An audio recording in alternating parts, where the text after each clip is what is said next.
ছবি ভালো হইব, এটা 100 কোটি কামাইব। ভাই রে ভাই, সারা দেশে চলছে শাকিব খানের রকস্টারের তুমুল একটা সুনামি। রকস্টার 100 কোটির ক্লাবে, রকস্টার 100 কোটি টাকা কামাবে, এগুলোই বলছে সাধারণ দর্শক। সাধারণ দর্শকের মধ্যে কোনো ভেজাল থাকে না। শাকিব খানের রকস্টার ইতিমধ্যেই ঈদের দিন এমন চমক দিয়েছে, দর্শকরা রীতিমতো সিনেমা হলে তোলপাড় শুরু করেছে। প্রত্যেকটা জায়গা থেকে নিউজ পাচ্ছি হাউসফুল যাচ্ছে। এছাড়া সিঙ্গেল স্ক্রিন থেকে শুরু করে সিনেপ্লেক্স থেকে যত দর্শকের রিভিউ পেয়েছি, প্রত্যেকটা দর্শকই বলতে বাধ্য হয়েছে প্রিন্সে শাকিব খান লস খেয়েছে। এবার রকস্টার দিয়ে সুদে আসলে সব কিছু তুলে নেবে। এবারের ঈদটা শাকিব খানের দখলে। সিনেমার হালচাল, সিনেমা হলের যে দর্শকের সমাগম, সেটা বলেই দিচ্ছে রকস্টার 100 কোটির ক্লাবে ছুঁই ছুঁই অবস্থাতে চলে যাবে। এগুলো সাধারণ দর্শক যখন বলে, তখন একজন সিনেমা প্রেমী হিসেবে, একজন শাকিবিয়ান হিসেবে, একজন শাকিব খানের সিনেমার কথা বলতে পারি, সেজন্য নিজের কাছে অনেকটাই গর্বিত মনে হয় নিজেকে। তো শাকিব খানের রকস্টার সিনেমাটি ইতিমধ্যে কে কে দেখেছেন এবং কারা কারা আগামীকালকে দেখবেন, সেটি ভিডিওর নিচে কমেন্ট করে জানাবেন। এবং যারা যারা দেখেছেন, আপনাদের কাছে রকস্টার সিনেমাটি কেমন লেগেছে।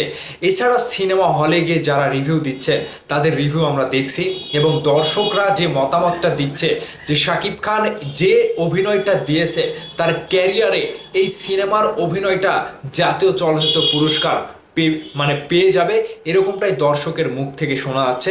এছাড়া সারা দেশের যত সিঙ্গেল স্ক্রিন, মাল্টিপ্লেক্স, যত রিভিউ আমরা পাচ্ছি, প্রত্যেকটা জায়গা থেকে রকস্টার সিনেমার জয় জয় জয়ধ্বনি আমরা কিন্তু শুনতে পাচ্ছি। এছাড়া আজকের যে টিকিট গত 2 দিন আগে বিক্রি হয়ে গিয়েছিল, আগামী কালকের রকস্টারের টিকিটও কিন্তু শেষ, হাউসফুল টিকিট। এছাড়া অগ্রিম টিকিট বিক্রি হয়েছে শুধুমাত্র আগামীকাল ঈদের দ্বিতীয় দিন 22 লাখ টাকা। তাহলে বুঝতে পারছেন রকস্টার কিভাবে সারা বাংলাদেশে খেলে দিচ্ছে। আজকে থেকে রকস্টার সিনেমার যে জার্নিটা শুরু হলো, এই জার্নিটা আমরা অব্যাহত রাখবো। সিনেমা হলে দর্শকের যেভাবে সমাগম ছড়িয়ে গিয়েছে, এই সমাগমটা আগামী 1 সপ্তাহ, 2 সপ্তাহ, 3 সপ্তাহ পর্যন্ত আমরা দেখতে চাই। সো সাকিবিয়ান যারা রয়েছেন, ভিডিওটা বেশি বেশি শেয়ার করবেন। এবং রকস্টার যে দাপট শুরু করেছে, এই দাপটে কিন্তু অন্য সিনেমাগুলো সব হারিয়ে গিয়েছে। এটা হচ্ছে মেগাস্টার শাকিব খানের দাপট। রকস্টার সিনেমাটি সারা বাংলাদেশ থেকে পজিটিভ রিভিউ আসছে এবং হল মালিকরাও পজিটিভ রিভিউ দিতে বাধ্য হচ্ছে, কারণ শাকিব খানের অভিনয় দেখে, পর্দায় শাকিব খানকে দেখে সিনেমা হলে যখন দর্শক হাততালি দিচ্ছে, দর্শক যখন হুমড়ি খেয়ে সিনেমা হলের সামনে ভিড় জমায়েত করছে, তখন হল মালিকরা খুশি না হয়ে থাকার কোনো উপায় আছে বলেন? এবার হল মালিকরা ছক্কা মারবে, সেটা বোঝা যাচ্ছে। রকস্টার 100 কোটির ক্লাবে 100 কোটি টাকা কামাবে, যেটা বলছে সাধারণ দর্শক। তো আপনাদের মতামত চাই। আপনারা যারা সিনেমাটি দেখেছেন, সিনেমাটি আপনাদের কাছে কেমন লেগেছে?